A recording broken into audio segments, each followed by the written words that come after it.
ओम नमः सिद्धेभ्य। मंगलमय मंगल करण वीतराग विज्ञान नमो ताहि जाते भये अरहंतादि महा करि मंगल करि हो महाग्रंथ करण को काज जाते मिले समाज सब पावे निज पद राज। ये मोक्ष मार्ग प्रकाशक ग्रंथ राज का 7वां अधिकार है जिस पर चर्चा चल रही है हमारी। और इसमें निश्चय आभासी की कैसी कैसी भूलें रहती हैं वो सब हम देख रहे हैं। तरह तरह की उसकी मान्यताएं चलती हैं।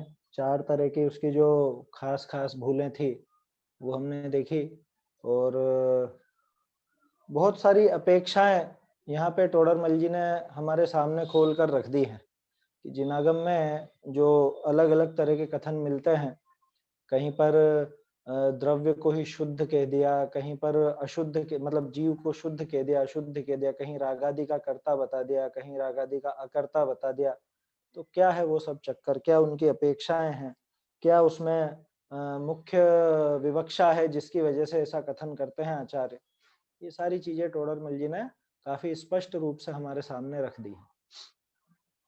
अब आखिरी बार हमारी पिछली चर्चा में बात हुई थी कि जो परभाव से भिन्नता दिखाई थी, है ना, परभाव शब्द के ऊपर भी हमने बात की थी।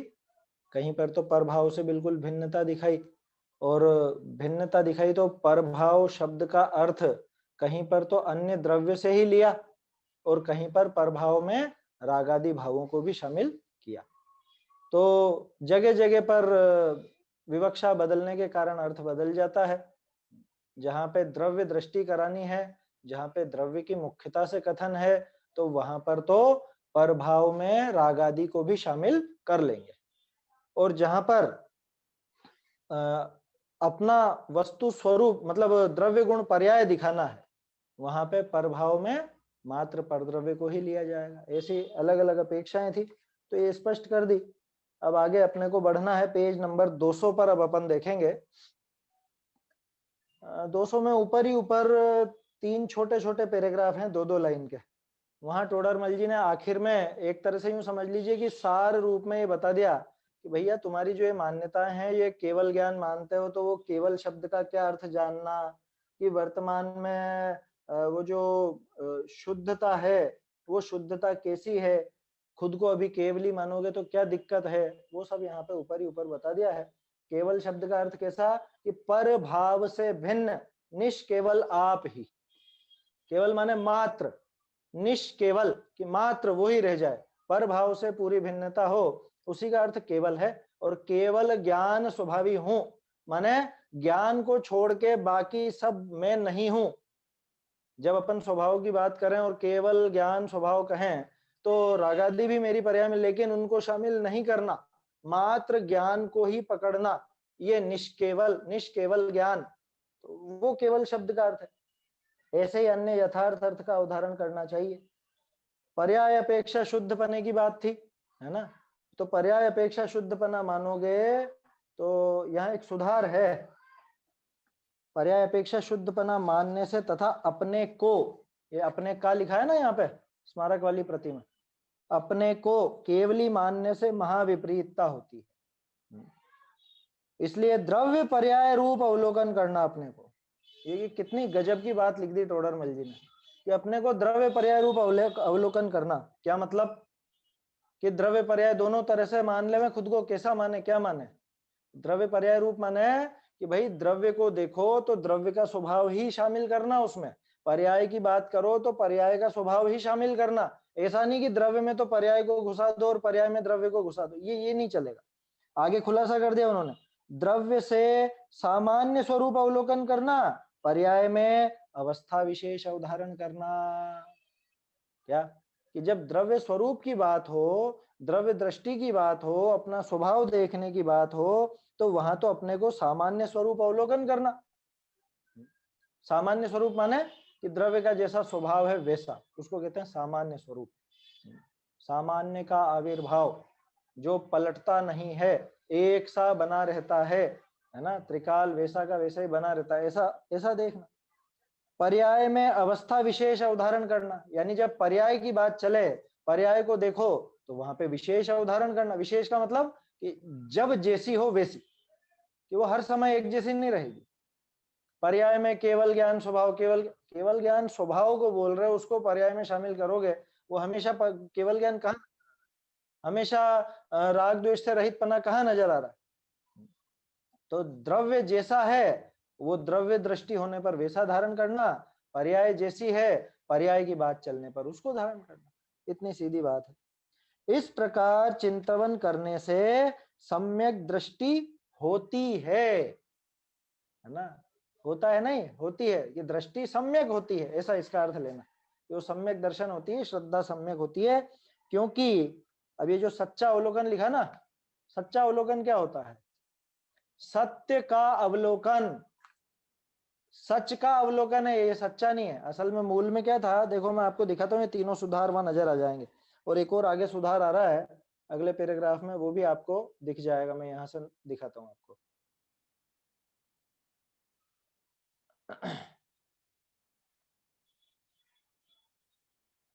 ये देखिए, एक तो ये ऊपर था जो आपका, वो तो खैर यूं ही समझ में आ रहा था, है ना, अपने को है, आपको है। दूसरा जो अपन ने सुधार करा था, सम्यक दृष्टि हो है। यहाँ देखो आप, दिख रहा है ये बड़ी ई की काट के छोटी ई लगाई टोडरमल जी ने यहाँ पे, जबकि एक दो तीन जगह ऐसी भी है जहां छोटी काट के बड़ी लगाई है। सम्यक दृष्टि हो है, अब हो है का तो दोनों ही अर्थ होते हैं, होता है भी होता है और होती है भी होता है, लेकिन अपन ने कैसे निकाला कि होती है? क्योंकि यहाँ पे टोडरमल जी ने सम्यक दृष्टि छोटी ई की मात्रा का प्रयोग किया, जो कि दृष्टि के लिए काम में आता है, माने वो दृष्टि सम्यक होती है। मतलब आप देखो यहाँ पे लिखने में क्या दिक्कत थी, टोडरमल जी ने बड़ी ई लिखी थी, ये काटा हुआ नजर आ रहा होगा आपको, सम्यक दृष्टि में काट करके छोटा किया। इसके आगे देखो, जाते सांच अवलोके बिना, सांच अवलोके बिना, अगर सच्चा लिखना होता ना तो सांचा लिखते हैं टोडरमल जी, बहुत सी जगह लिखा सांचा, है ना। तो सांच माने सत्य, कि सत्य को अवलोके बिना, यानी सत्य को देखे बिना, सत्य का अवलोकन किए बिना सम्यक दृष्टि, कैसे सम्यक दृष्टि कैसे नाम प्राप्त करे, वो दृष्टि सम्यक हो, मतलब सम्यक दृष्टि पना, सम्यक दर्शन नाम कैसे पावे, आया समझ में। इसके बाद आप देखिए अगली लाइन पे भी सुधार पहले कर लेते हैं, चर्चा फिर कर लेंगे अपन। बहुरी जो अगला पैराग्राफ आ गया, तथा मोक्ष मार्ग तो रागाधिक मिटाने का श्रद्धा ज्ञान आचरण करना, ऐसा नहीं है। बहुरी मोक्ष मार्ग विषय, मोक्ष मार्ग में, है ना, मोक्ष मार्ग में तो रागाधिक मिटने का श्रद्धा ज्ञान आचरण करना है, वहां में जुड़ जाएगा मोक्ष मार्ग के बाद। इसके बाद इसके नीचे वाली लाइन में, अपने शुद्ध अनुभव में ही, में नहीं है वो, अपने शुद्ध अनुभवन ते ही, अनुभवन से ही, ते माने से, अपने शुद्ध अनुभवन से ही आपको सम्यक दृष्टि मानी, है ना। ये सम्यक, देखो अंतर दिख रहा है, टोडरमल जी ऐसी ऐसा कैसे करते हैं? अगर कुछ अंतर नहीं होता, बहुत से लोग कहते हैं कि अरे कोई अंतर नहीं, ऐसे लिख दिया होगा, तो यहाँ देखो आप, यहाँ पर तो बड़ी ई क्यू काट के छोटी ही लगाया, है ना। अगली पंक्ति में कहाँ चला गया, ये उसी के आगे ये सम्यक दृष्टि यहाँ पे छोटी ई की लिखी, और इसके बाद यहाँ देखो आप, ये बड़ी ई की, अंतर है ना। तो शब्दों में फर्क है, उन शब्दों का अर्थ अलग अलग है। आपको सम्यक दृष्टि मानी, यानी अपने को सम्यक दृष्टि मान करके, स्वयं को, ये व्यक्तिवाची, और यहाँ जो सम्यक दृष्टि हो है, यानी कि सम्यक दर्शन होता है, ऐसा अर्थ लेना। तो ये ऐसे इसमें सुधार हैं बहुत सी जगह पे। चलिए, दिखा होगा आप सबको, है ना, समझ में तो आ रहा होगा। वैसे कोई ऐसी राइटिंग इतनी भी ऐसी नहीं है टोडरमल जी की जो पकड़ में नहीं आए, साफ साफ समझ में आ रही है अच्छे से। चलिए अब बात करते हैं अपन, सच्चा अवलोकन बिना सम्यक दृष्टि नाम कैसे प्राप्त करें। अगर सच्चा अवलोकन नहीं हो, सच्चा नहीं है ये, सत्य का अवलोकन हुए बिना, है ना, सच का, सत्य वस्तु का अवलोकन हुए बिना वो दृष्टि सम्यक नाम कैसे प्राप्त करेगी। तो यहाँ तक तो ये निश्चयाभासी की अनेक मान्यताओं की बात आई थी। अब बात चल रही है निश्चयाभासी की स्वच्छंदताएं और उनका निषेध, है ना। कैसी कैसी वो स्वच्छंदता अपनाता, क्या करता, माने कैसी है स्वच्छंदता उसकी, क्या उसका आचरण है इस तरह का जो अपन उसको स्वच्छंदी कह देते हैं, ये अब टोडरमल जी दिखाएंगे। माने उसका आचरण, उसका विचार कुछ ऐसा नजर आएगा अपने को। और अब आपको मैं बताता हूं कितनी मान्यताएं हैं ये टोडरमल जी ने इस, अभी खैर ये 3 लाइनों के बाद 5 प्रकार की ये चीजें दिखाएंगे टोडरमल, है ना। 5 मैं आपको नोट करवा दूंगा, बिंदु लगा लीजिएगा आप, और फिर उसका खुलासा कहाँ कहाँ है वो भी आपको दिखाऊंगा। पहले ये देखते हैं, ढूंढारी से पढ़ूं क्या? चलिए, आप सोच रहे होंगे पूछते तो हैं लेकिन फिर पढ़ने ही लग जाते हैं, हमने तो हाँ बोली ही नहीं। चलिए, तो क्या कह रहे हैं, बहुरी, हाँ, बहुरी मोक्ष मार्ग विषय तो रागादिक मेटने का श्रद्धान ज्ञान आचरण करना है, सो तो विचार नहीं, आपका शुद्ध अनुभवनते ही आपको सम्यक दृष्टि माने अन्य सर्व साधन का निषेध करे है। ये इसकी बेस लाइन है, मतलब यूं समझ लीजिए ये मूल विचार है जो उसकी स्वच्छंदता चलती है उसका। क्या बात है मूल में कि भाई मोक्ष मार्ग जो है ना, मोक्ष मार्ग में तो रागादि मिटने का श्रद्धान ज्ञान आचरण ये होना चाहिए। पुरुषार्थ सिद्धि उपाय में भी बताया है, क्या बताया है कि राग आदि मिटाने का जैसे श्रद्धान हो उसका नाम सम्यक दर्शन, राग आदि मिटाने का ज्ञान जैसे हो उसका नाम सम्यक ज्ञान, और राग आदि मिटने की प्रवृत्ति या आचरण जैसे हो उसका नाम सम्यक चारित्र, है ना। वहां पर पढ़ा होगा आप लोगों ने, वो भी टोडरमल जी ने खुलासा किया है वहां पर, और मूल श्लोक में है, उसी में से निकाल करके टोडरमल जी ने खुलासा किया। और फिर से ध्यान दिला दूं, पहले भी बता चुका हूं कि पुरुषार्थ सिद्धिउपाय की टीका और मोक्षमा प्रकाशक साथ साथ लिखे जा रहे थे, तो ये बातें आपस में मिलेंगी और अब ज्यादा मिलेंगी। 7वें 8वें 9वें अधिकार में इसकी बहुत सी बातें आपको वहां ऐसी की ऐसी मिल जाएगी और वहां की बातें यहाँ मिल जाएंगी। तो क्या कह रहे हैं, इसको अपने दिमाग में बिठाना चाहिए। हम मोक्ष मार्ग को मानते क्या है आखिरकार, ये मोक्ष मार्ग तो रागादि मिटाने के श्रद्धान ज्ञान आचरण का नाम है। क्या मतलब, मोक्ष किसको कहना कि रागादि का पूरी तरह अभाव हो उसका नाम मोक्ष है।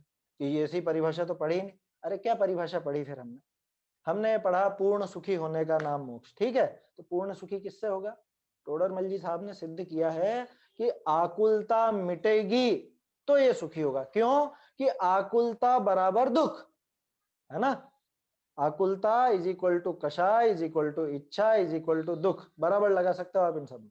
अब जितनी और उतनी लगा लेना, है ना। 1 किलो आकुलता बराबर 1 किलो दुख, और 1 किलो आकुलता का अभाव माने 1 किलो सुख, ऐसा कह सकते हैं, है ना। गणित की इक्वेशन बता रहा हूं मैं तो आपको, मैथ्स में जिस तरह से वो right hand side left hand side वाला बच्चे पढ़ते हैं इक्वेशन, तो वैसा का वैसा ही बिल्कुल। तो आकुलता बराबर दुख, ठीक है, और आकुलता राग द्वेष से। आपने क्या कहा था अभी, मोक्ष कैसा, मोक्ष माने सुख, पूर्ण सुख, है ना। तो पूर्ण सुख कब होगा कि जिसमें आकुलता जरा भी नहीं होगी, आकुलता शिव माही न, है ना, आकुलता शिव माही न, कि शिव में यानी मोक्ष में आकुलता बिल्कुल भी नहीं है, इसीलिए तो वहां पे पूर्ण सुख है। तो बोलो परिभाषा ऐसी बन जाएगी ना, क्या दिक्कत है। अब जब मोक्ष राग द्वेष के अभाव रूप है, कषाय के अभाव रूप है, तो मोक्ष मार्ग क्या कहलाएगा, राग द्वेष के नाश का उपाय। यही तो बात निकली घूम फिर करके। तो मोक्ष मार्ग माने क्या कि राग द्वेष के अभाव का श्रद्धान, क्या मतलब कैसा श्रद्धान कि रागादि 100% हानिकारक हैं, रागादि मुझको दुख देने वाले हैं, ऐसा दृढ़ श्रद्धान, इसी का नाम सम्यक दर्शन। राग आदि मुझे दुखी करते हैं, मैं राग आदि की वजह से दुखी हूं, आकुलता दुख का कारण है, इन्हीं से बंध है, इन्हीं से संसार, इन्हीं से दुख है, ऐसा ज्ञान, इसी का नाम सम्यक ज्ञान। और मुझे रागादि का नाश करना, रागादि नाश करने के लिए जो भी उपाय बन सके, अभी वो उपाय क्या है खास तो वो देखना, जैसा भी उपाय बन सके वो आचरण, वो चारित्र, उसका नाम सम्यक चारित्र। इसके अलावा और क्या है सम्यक दर्शन ज्ञान चारित्र, बताओ। कह रहे सम्यक दर्शन तो आत्मा के श्रद्धान का नाम है। अरे तो आत्मा का श्रद्धान भी तभी होगा जब ये रागादि को बुरा मानेगा। क्यों कि अगर राग आदि को बुरा नहीं माने तो उनसे दृष्टि हटाने की कोशिश ही नहीं करेगा ये। राग आदि से दृष्टि हटा करके ज्ञान स्वभाव पे कब आएगा? भाई मान लो जैसे फिल्म देखते हैं ना लोग बाग थिएटर में जाकर के, कैसे देखते हैं, बिल्कुल हिलते तक नहीं है, कोई आसपास आ रहा, कौन न्यूज सामने से निकल गया है, कौन आ गया, देखेंगे भी नहीं, या कोई और बुला रहा होगा, आवाज नहीं सुनेंगे, ठहर जाओ अभी, रुक जाओ देखने दो, बिल्कुल एकटक होके वहां देखता रहता है। क्यों? क्योंकि उसमें उसको कोई बुराई नजर नहीं आ रही है। उसमें बुरा लगे, मन नहीं लगे, तब इधर उधर देखेगा। टीवी का चैनल वो रिमोट क्यों, चैनल क्यों बदलते हो आप? इसमें मन नहीं लग रहा, हटाओ इसको, ये अच्छा नहीं लग रहा, इसको हटाओ, बदलो बदलो बदलो, दूसरा देखो। दूसरा देखो का मतलब है उससे ऊब आई है ना, उससे आप ऊब चुके हो, उसमें कुछ बुरा लगा है। ऐसे ही वो ज्ञान का चैनल कब लगाओगे, राग का चैनल हटा के? हैं? ये रागादि बुरे लगे होंगे, रागादि अच्छे नहीं लगे होंगे, तभी तो ज्ञान के चैनल पे जाएगा ना। है वो चैनल क्यों, कब बदलेगा ये? तो इसलिए वो जो आत्म श्रद्धान वाली बात है और ये जो रागादि को है समझने की, नाश करने की बात है, एक ही श्रद्धान है, बिल्कुल एक ही श्रद्धान। और 9वें अधिकार में टोडरमल जी सिद्ध करेंगे क्या कि आत्म श्रद्धान है वो ही सात तत्व का श्रद्धान है, उसी में गर्भित हो जाता है। अरे बल्कि देव शास्त्र गुरु का श्रद्धान भी उसमें गर्भित हो जाता है। तो अभी तो सारभूत बात क्या है कि मोक्ष मार्ग माने क्या, कि राग आदि मिटाने का श्रद्धान वो सम्यक दर्शन है, राग आदि मिटाने का ज्ञान वो सम्यक ज्ञान है, जैसे राग आदि मिटे हैं वो सम्यक चरित्र है। तो सीधे सीधे शब्दों में कहें तो कि भाई मोक्ष मार्ग में क्या करना है, कि राग आदि मिटाने का ही श्रद्धान ज्ञान आचरण करना है, माने राग आदि मिटाने का प्रयास करना है, कोशिश करनी है। ठीक है ना, ये तो हो गई पक्की बात। लेकिन अब देखो निश्चय भाषी क्या करता है, नहीं करना, नहीं करना ही नहीं हमको, ये काम नहीं करना, रागादि नहीं मिटाना है, क्या दुख है रागादि से, मैं तो अभी रागादि रहित हूं, ये बात पहले हो ही चुकी है। तो अब जब वो कहता है कि रागादि मिटाने पे ज्यादा ध्यान देने की जरूरत नहीं है, क्या कह रहे हैं, मोक्ष मार्ग विषय तो रागादि मिटने का श्रद्धान ज्ञान आचरण करना है, सो तो विचार ही नहीं, इस पर तो उसका ध्यान ही नहीं जाता, इस पर तो विचार ही नहीं करता। अपने भाव कैसे हो रहे हैं, कैसे ये परिणाम है, इनका फल क्या लगेगा, इन पर कोई विचार नहीं, कोई विचार नहीं। करते हैं हम विचार, जब भी गृहस्थी के कुछ भी काम करते हैं उसमें विचार करते हैं। अरे दो जने मिलके जब तीसरे की बातें करने लगते हैं तब कभी दिमाग में विचार आता है कि इन भावों का फल क्या होगा? देखो बड़े दादा थे ना, वो एक बात और कहा करते थे, कभी भी कुछ ऐसा भाव आए ना, जब भी मतलब कुछ ऐसा पाप का भाव चल रहा हो, कुछ भी XYZ, खाने पीने का कुछ भी, है ना, पांच इंद्रिय के जो भी विषय भोग अपने पूरे दिन भर चलते हैं, उस समय हमें ये विचार आना चाहिए कि इस समय अगर मैं मर गया तो कहाँ जाऊंगा? क्या मान लो इसी समय मौत हो जावे, इसी समय मर जाए तो मैं कहाँ जाऊंगा? ऐसी बहुत सी सूक्तियां बताया करते थे बड़े दादा, है ना, बड़े दादा माने रतन चंद जी साहब, बहरील साहब, तो वो बताया करते थे, ऐसी बहुत सी अच्छी अच्छी बातें हैं, है ना। अभी उनका जन्म दिवस भी निकला और पहली पुण्यतिथि भी निकली थी थोड़े दिन पहले ही। खैर तो क्या कह रहे हैं, इसका तो उसको विचार ही नहीं, हमें विचार चलता। खाने खाते समय कभी सोचा, जब अपन दाल में कमी निकाल रहे हैं कि नमक कम है या वो कम है, उस समय सोचा कि अरे रागादि तो मुझे घटाने हैं, मैं रागादि बढ़ाने का काम क्यों करूं? जब मैं किसी से बहस करता हूं या जब मैं किसी से कुछ बहस नहीं कर तो उल्टा उदाहरण ले लो कि बहुत प्रेम भरी बातें करूं, बच्चे से, अपने घर वालों से प्रेम से रहते ना, अच्छा है, प्रेम से तो रहना ही चाहिए, कहते ही अपन प्रेम से रहना ही चाहिए। अरे तो क्या झगड़ा करेंगे? अरे झगड़े की और प्रेम की बात नहीं कर रहे हैं, बात यह है कि ये जो राग अथवा ये जो द्वेष है, ये राग द्वेष हमें कहाँ लेके जाएगा, या इन राग द्वेष का फल क्या होगा, और क्या ये राग द्वेष मुझे सुखी करेंगे या दुखी करेंगे, क्या क्या है इनका फल, ये कम से कम ज्ञान में तो हो। बहुत सी चीजें ऐसी हैं, है ना, जो हम छोड़ना चाहते हैं, छोड़ नहीं पाते, होता है ना कई बार ऐसा, लेकिन कम से कम उसको छोड़ने लायक तो समझे। परिग्रह छोड़ना है भाई, क्योंकि मुनि बनना है, एक ना एक दिन तो मुनि बनना ही है ना, मुनि बनने का भाव तो अपना होता है, लेकिन अभी नहीं छूट रहा अपने से परिग्रह, तो इतना तो स्वीकार करें कि हाँ ये छोड़ने लायक है।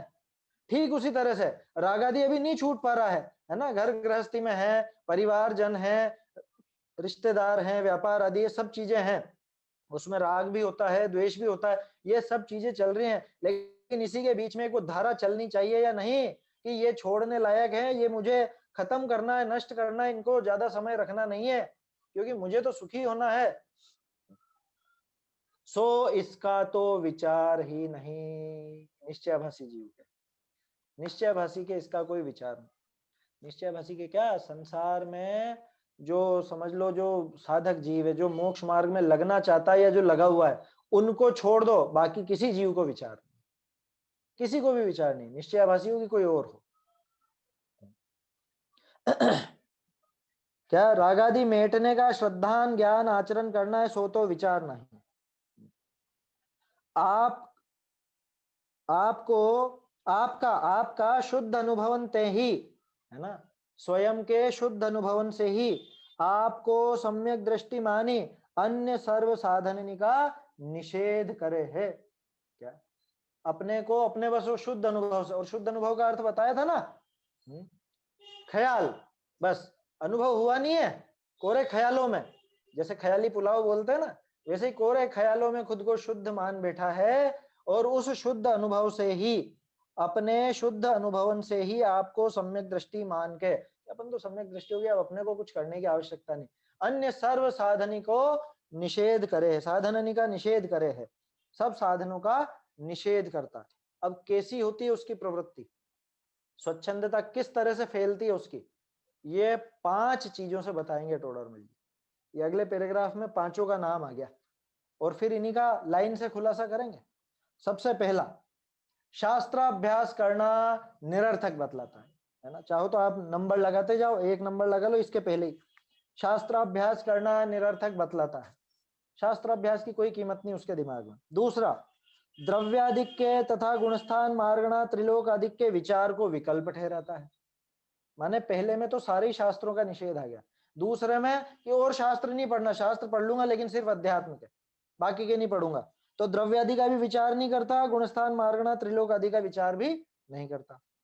तीसरा, तपश्चरण करने को वृथा क्लेश करना मानता है, ये तीसरा बिंदु है। तपश्चरण करेगा क्या स्वच्छंदी, नहीं करता, है ना। तब करते तो मौत आती है उसको, उसमें है जो दशलक्षण धर्म का विधान है ना, किनका, अपने टेकचंद जी का, उसके अंदर शायद अकिंचन वाले में है, तप में भी है, एक तो वो है अकिंचन हाथी का भारा, है, सह न सके क्यों शशा बिचारा, क्या, ये खरगोश के साथ, और एक और है वो शायद तप या त्याग में किसमें है ना, कि वो त्याग का नाम सुनते ही इसको मौत आ जाती है, तप का नाम सुनते ही मौत आ जाती है इसको, इस तरह की कोई पंक्ति है, वो पंक्ति भूल रहा हूं मैं, लेकिन है इस तरह की।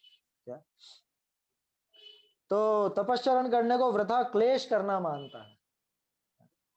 चौथा, व्रताधिक धारण करने को बंधन में पड़ना ठहराता है, इस पे चर्चा लंबी चलेगी, व्रतादि वाले पे प्रतिज्ञा वाला प्रकरण खुलेगा यहाँ से, है ना।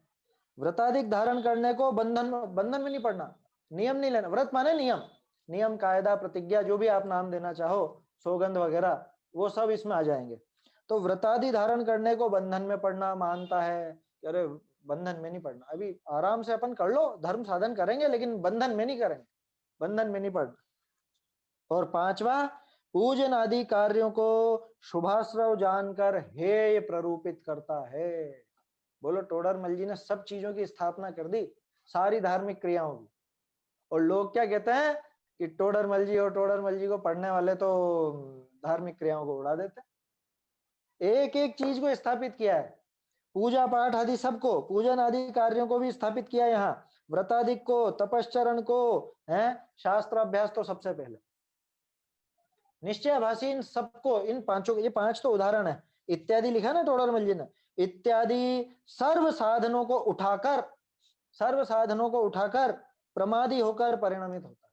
उठाकर माने हो उठा दिया, जैसे बोलते हैं दुकान बढ़ा दी, है, दुकान बंद नहीं करते लोग, दुकान बढ़ाते हैं, क्या, बंद करना बोलने में अशुभ होता है, अरे उसमें क्या है, बंद करी तो बंद करी, शटर डाउन करा तो बंद कर दी, उसमें क्या है बोलने में, लेकिन लोगों को ऐसी मान्यता रहती है, वो ग्रहित मिथ्यात्व, कोई इस तरह का सोचता हो ना कि अरे बंद करना नहीं बोलते, क्यों नहीं बोलना भैया, बंद करिए तो बंद करना ही तो बोलेंगे कि नहीं बढ़ा दी। ऐसे ही दीपक बुझा दो नहीं, दीपक बढ़ा दो, ऐसे ही है। क्या उठा दिया? उठा दिया माने खत्म कर दिया, सबको उठा दिया, यानी ये करना ही नहीं, अब ये काम खत्म कर दिया। जैसे मैंने शायद सुना है पहले, ऐसे महिलाएं व्रत लेती है ना तरह तरह के, वो कि पंचमी के, सप्तमी के और इसके की 7 वास का मैंने नियम लिया था। अब 7 साल हो गए सप्तमी का वास करता है, अब उठा दिया है, अब उठा दिया है, ऐसा भी बोलता है। ये उठाना यही तो है कि खत्म कर दिया, अब हो गया, समाप्त हो गया। उद्यापन होता है ना, जैसे उद्यापन, वैसे ये उत्थापन है। उद्यापन तो एक तरह से उसको उद्योतित करना है, उसको सामने लाना है, वो है। और ये है उत्थापन, इसको उठा दिया। वैसे उत्थापन के लिए कायदे का शब्द होता उखाड़ कर, क्या? और यहाँ पे भी मेरे ख्याल से उत्थापी होगा, यहाँ पे मूल में, यहाँ उठाई है, यहाँ तो उठाई है, उठा कर ही है। इत्यादि सर्व साधन को उठाई प्रमादी होई परिणमे है, प्रमादी होकर परिणमता है।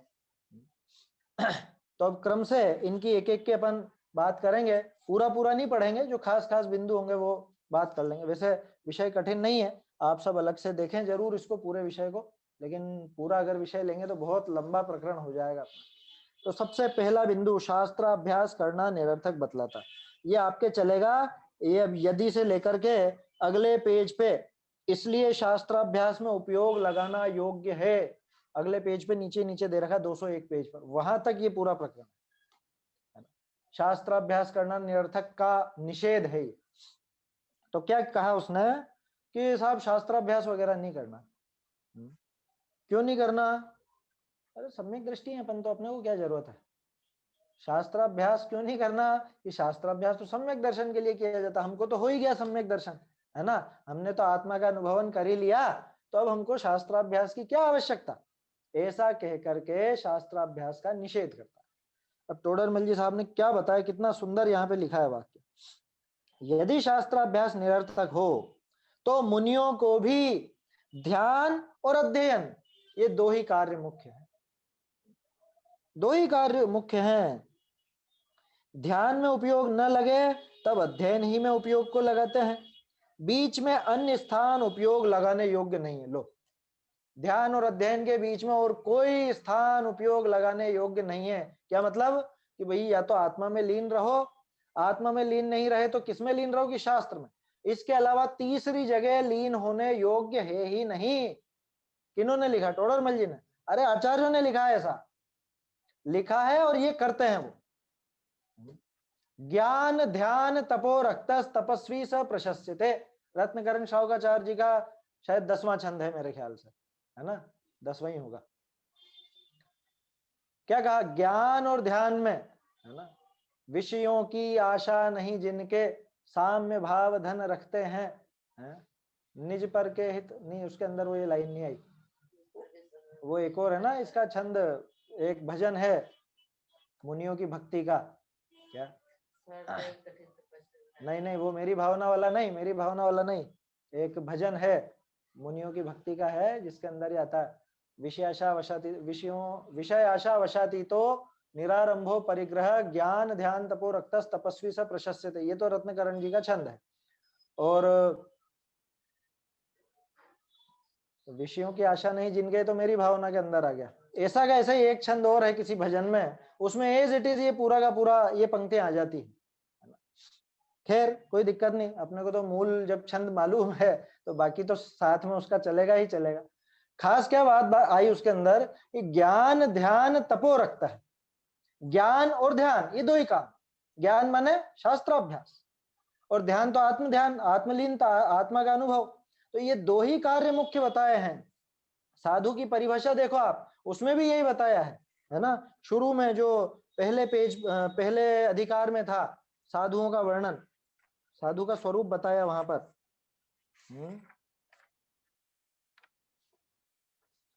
ये देखिए, जो आत्म स्वभाव को ही साधते हैं, है ना, और जैसे अपना उपयोग पर द्रव्य में इष्टनिष्ठपना मानकर फंसे नहीं व भागे नहीं, वैसे उपयोग को सधाते हैं शास्त्राभ्यास द्वारा। ध्यान और अध्ययन का भी इसके अंदर आया था, हाँ, कदाचित अध्ययन अधिक बाह्य धर्म क्रियाओं में प्रवर्तते हैं। कदाचित, कभी, कब? कि जब आत्म ध्यान में लीन नहीं होते तब। कि जब आत्म ध्यान में लीन नहीं होंगे, आत्मानुभव नहीं कर रहे होंगे, तो क्या कर रहे होंगे कि फिर उपयोग कहाँ लगाएंगे? ये शास्त्रों में, या तो यहाँ या शास्त्रों में। ये दो के अलावा तीसरी जगह उपयोग लगाने योग्य नहीं है। उपयोग लग जाता वो अलग बात है ना। हो सकता है दूसरी जगह उपयोग लग जाए, कोई चर्चा करने आ जाए, कुछ और बात भी करने लग जाए, वो सब भी हो सकता है, होता है, लेकिन वो योग्य नहीं है, ये कहते हैं आचार्य। तो दो ही कार्य मुख्य हैं। एक स्थान पर और है, गोमट सार की जो टीका टोडरमल जी ने लिखी, सम्यक ज्ञान चंद्रिका की पीठिका, उसमें आप देखिए पूरा शास्त्राभ्यास का बहुत बहुत खोल के प्रेरणा दी गई है, पूरा उसका वर्णन किया गया है। वहां तो क्या लिखा कि इससे ऊंचा तप, इससे ऊंचा कार्य सिर्फ ध्यान बताया। तप की चर्चा अगर आप करोगे तो स्वाध्याय से ऊंचा तप कौन सा कि ध्यान। क्रम भी देख लो ना आप, स्वाध्याय, फिर उसके बाद व्युत्सर्ग और ध्यान, ये दो ही हैं। तो व्युत्सर्ग और ध्यान में बहुत ज्यादा अंतर नहीं है। क्यों? क्योंकि व्युत्सर्ग में शरीर के प्रति आसक्ति छूट जाती है, शरीर के प्रति एक तरह से निवृत्ति का परिणाम हो जाता है, वो व्युत्सर्ग है ना। शरीर का ममत्व छोड़ना, ममत्व के त्याग का नाम व्युत्सर्ग, और वो होता है इधर आत्मलीनता पूर्वक। तो व्युत्सर्ग और ध्यान में ज्यादा अंतर नहीं है। तो अब स्वाध्याय के बाद तो सिर्फ ध्यान ही है, माने स्वाध्याय के ऊपर कोई तप नहीं है, अनशन आदि कोई तप नहीं, स्वाध्याय से ऊंचा।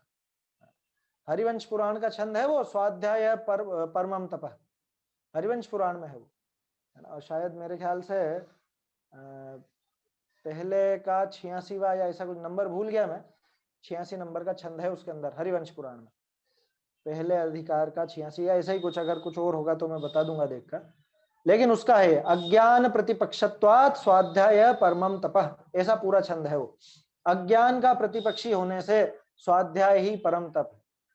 और बताऊं, सम्यक ज्ञान चंद्रिका में जो पीठिका है उसमें स्वाध्याय के 10 लाभ बताए, है ना। 10 लाभ तो सबने पढ़े होंगे, वही बात यहाँ पे भी आ रही है। शास्त्राभ्यास द्वारा तत्वों को विशेष जानने से सम्यक दर्शन ज्ञान निर्मल होता है। लो, मतलब किसको आवश्यक है शास्त्र स्वाध्याय? जिसको सम्यक दर्शन हो गया उसे, या जिसको नहीं हुआ उसे, या सम्यक दृष्टि को जरूरी नहीं है? क्या बात है कि जिसको सम्यक दर्शन हो गया वो स्वाध्याय नहीं करेगा? अरे और निर्मलता बढ़ाने के लिए, ज्ञान की निर्मलता, श्रद्धान की निर्मलता बढ़ाने के लिए, और सतत सतत अभ्यास करता है, लगातार अभ्यास करता है। कुंद कुंद आचार्य ने नियमसार ग्रंथ लिखा था ना, उसमें लिखा है निज भावना के लिए।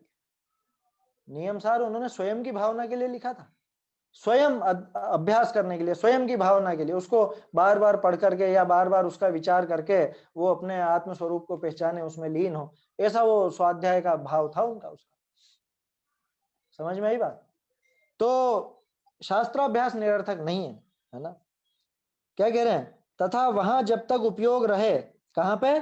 शास्त्राभ्यास में, तब तक कषाय मंद रहे और आगामी वीतराग भावों की वृद्धि हो। ऐसे कार्य को निरर्थक कैसे माने भाई? मोक्ष मार्ग में प्रयोजन क्या था? मोक्ष मार्ग का मुख्य उद्देश्य क्या है? रागादि भावों को घटाना, है ना। अब जब तक वो शास्त्र स्वाध्याय में लगा रहता है, तब वीतराग भाव बढ़ता है या राग भाव बढ़ता है? अभी बैठे बैठे आपको, अपन तो जबकि कोई बहुत स्थूल चर्चा कर रहे हैं, ये स्थूल चर्चा के समय ही कोई दूसरी चीज का बहुत राग आ रहा है आपको, कि मैं इतना पैसा कमा लूं, मैं इतने कपड़े ले आऊं, मैं ऐसे आभूषण ले आऊं, मैं ये खा लूं, मैं वो पी लूं, ये विचार चल रहा है क्या?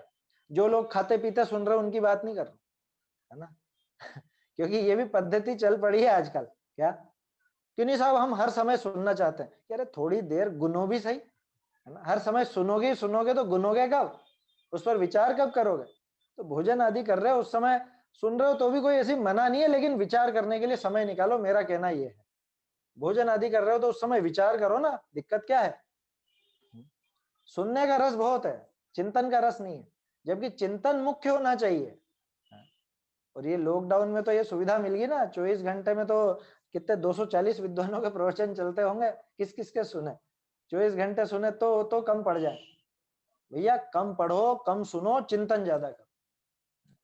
बाबूजी कहा करते थे उपयोग को सूक्ष्म और तीक्ष्ण बनाओ, सूक्ष्म और तीक्ष्ण। आखिर के 10-12 साल में जितनी भी बार उनसे मिला मैं, मतलब सन 5 से 15 के बीच में जितनी बार हमेशा उन्होंने ये बात कही, और जितने भी तत्व चर्चा करने आते थे लोग बाग हमेशा कहते थे वो ज्ञान को ज्यादा फैलाओ मत। एक जगह तो ऐसा बोले ज्ञान को कष्ट मत दो ज्यादा। क्या? ज्ञान दुखी होता है इससे। तुम जो इधर इधर इधर दौड़ते रहते हो और इतने दिन भर विकल्प विकल्प विकल्प, ये पढ़ना ये सुनना, ज्ञान को ज्यादा तकलीफ मत दो। क्या मतलब स्वाध्याय की मना कर रहे हैं? मना नहीं कर रहे हैं, वो कह रहे हैं जितना पढ़ो उससे ज्यादा उसका चिंतन करो, विचार करो, घोलन करो, उसको अनुभव में लाओ। राम कोरा पढ़ने पढ़ने पर सीमित हो गए। खैर अभी अपना प्रकरण दूसरा, अभी तो पढ़ने पर लेकर के आना है इसको, है ना, अभी पढ़ना छुड़ाना नहीं है। क्या कह रहे हैं कि जब तक वहां उपयोग रहे तब तक कषाय मंद रहे। जब तक ये स्वाध्याय पढ़ता है, सुनता है, विचार करता है, चर्चा करता है ना, 5 अंग है ना, वाचना प्रचना इत्यादि, तो उस समय तक कषाय मंद रहती है और आगामी भी वीतराग भावों की वृद्धि होती है। देखो तो सही, ये परंपरा फल, साक्षात फल और परंपरा फल। कि साक्षात तो क्या हुआ कि इस समय आपके तीव्र कषाय है क्या? कोई नहीं है। और अभी जो आपके कर्म बंधे हैं वो तीव्र कषाय वाले बंधे हैं या मंद कषाय वाले हैं? सीधी सीधी बात करें तो चारित्र मोहनी तीव्र बंधा है या मंद बंधा है? तो आगामी भी मंदता का कारण है ना। ये प्रैक्टिकली सिद्ध हो गया इससे कि स्वाध्याय आदि के समय या तत्व विचार चिंतन के समय, उस समय कषाय तो मंद है ही सही, और आगामी भी मंदता का कारण है। ऐसे कार्य को निरर्थक कैसे माने? क्यों? अरे मोक्ष मार्ग में क्या मुख्य था? रागादि घटाना, है ना, रागादि घटाने का उपाय ये मुख्य था। तो रागादि घट रहे हैं कि नहीं? इसमें घट रहे हैं, तो फिर निरर्थक कैसे? और आगामी के लिए भी घट रहे हैं या नहीं घट रहे हैं? घट रहे हैं, तो निरर्थक बिल्कुल भी नहीं है, सार्थक है ना। आगे देखो, बहुत बढ़िया प्रश्न है इसमें एक। तथा वह कहता है कि जिन शास्त्रों में अध्यात्म उपदेश है उनका अभ्यास करना, अन्य शास्त्रों के अभ्यास से कोई सिद्धि नहीं है। क्या ठीक है साहब, स्वाध्याय कर लेंगे, हैं, करते हैं, लेकिन अभ्यास करेंगे तो अध्यात्म का ही करेंगे, बाकी चीजों में मजा नहीं आता। मैंने देखा है बहुत से लोगों को, और कई बार देख करके पीड़ा होती है। क्या? प्रथमानियों को, अरे प्रथमानियों को क्या पढ़ना, इसको पद्म पुराण को क्या पढ़ना है, आदि पुराण को क्या पढ़ना, ये प्रथमानियों के कहानी किस्से के ग्रंथ रहने दो। सूक्ष्म बात करो साहब, सूक्ष्म बात। सूक्ष्म बात के नाम पे ये बात नहीं करना चाहता। अरे आचरण की बात नहीं सुहाती लोगों को। क्या? आचरण में सुधार की बात की जाए कि भैया ये चीजें अभक्ष्य हैं, इनका सेवन मत करो, ये तुम्हारे खाने लायक नहीं है, इनमें बहुत जीव होते हैं, इनमें पाप बंद होता है, या ऐसा कार्य करने में, इस पद्धति से काम करने में बहुत हिंसा है, ऐसी अहिंसक पद्धति अपनाओ, ज्यादा अपने मकान के काम भी इस तरह के मत करो जिसमें हिंसा बहुत ज्यादा हो।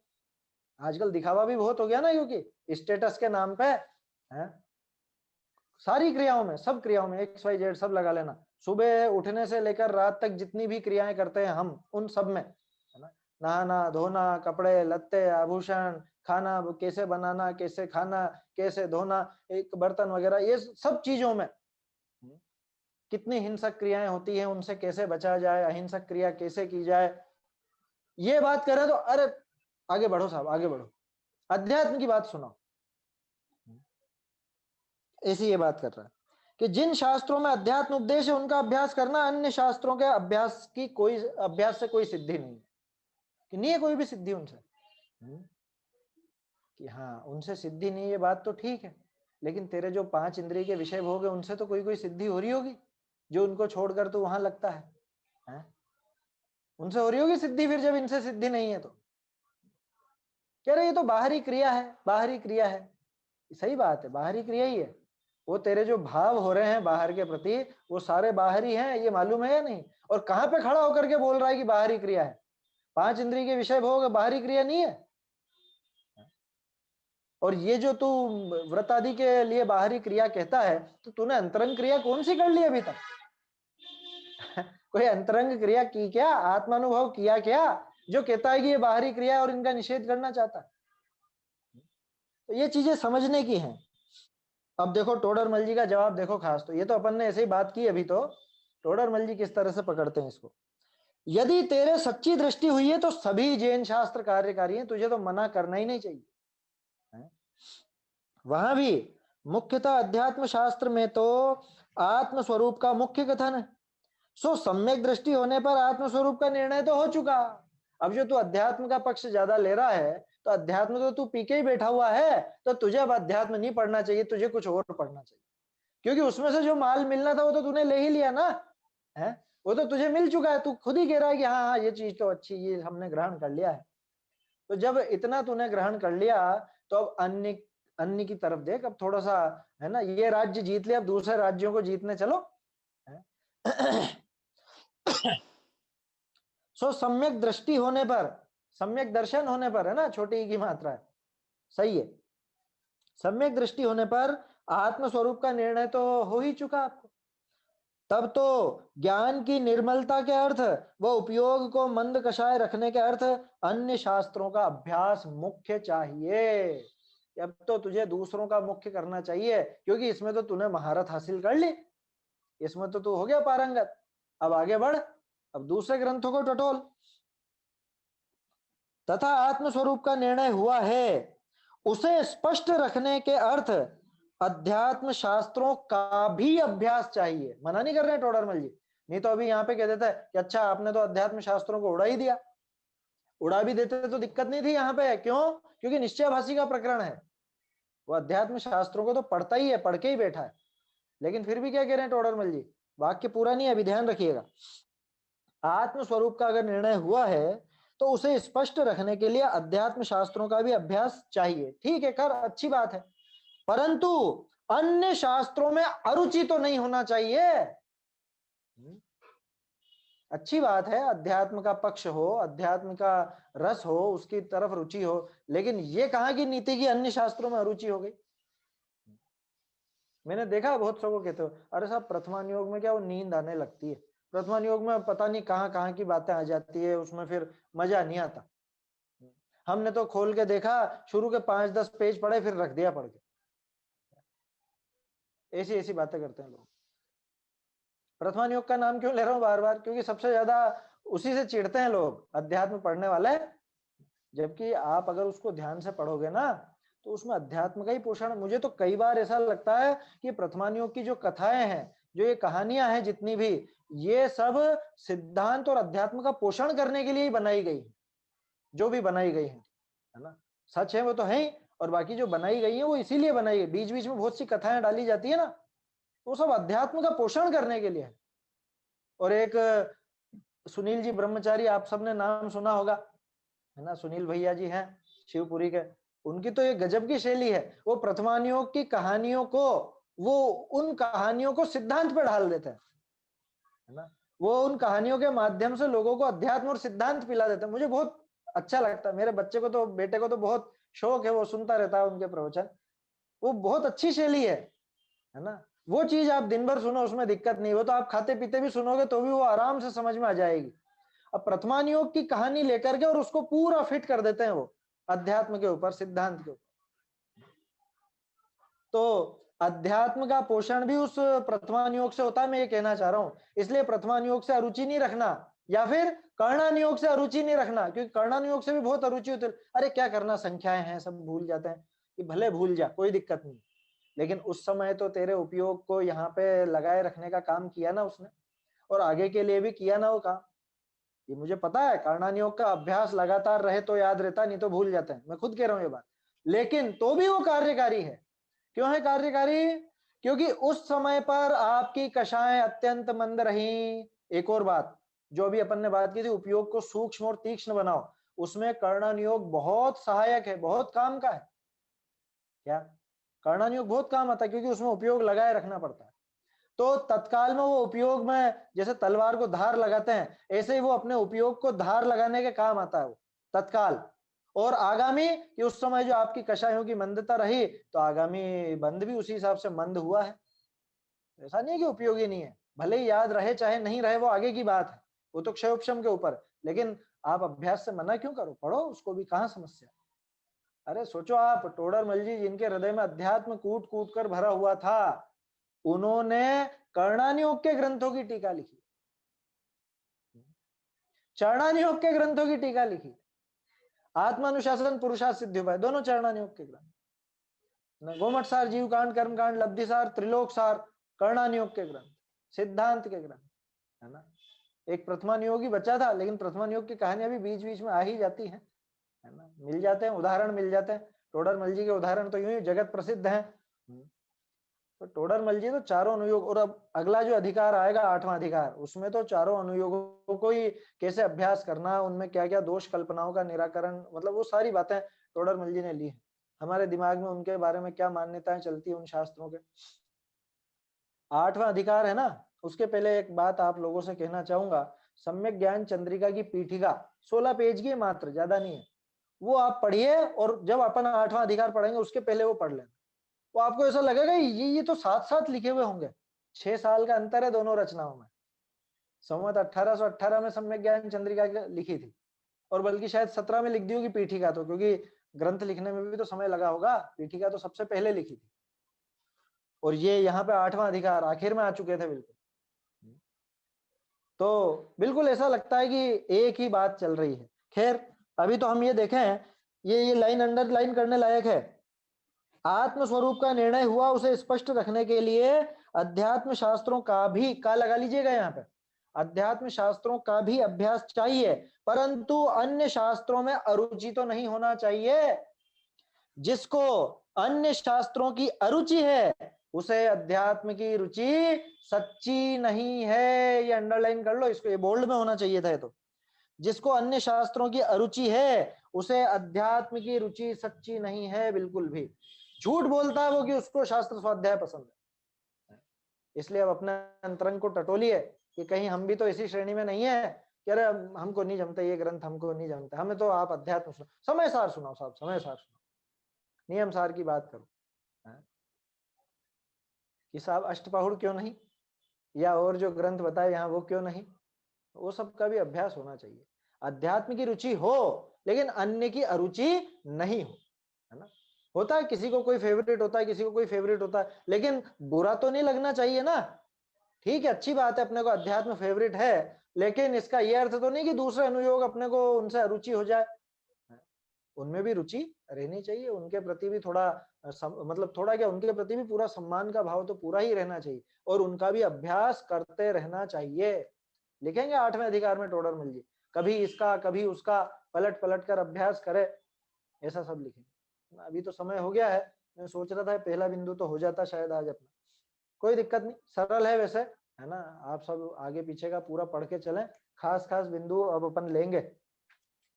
चलिए, निज निधि निज में बताई, यह अनंत उपकार है, इसके लिए जिन वाणी माँ को वंदना शत बार है, वंदना शत बार है।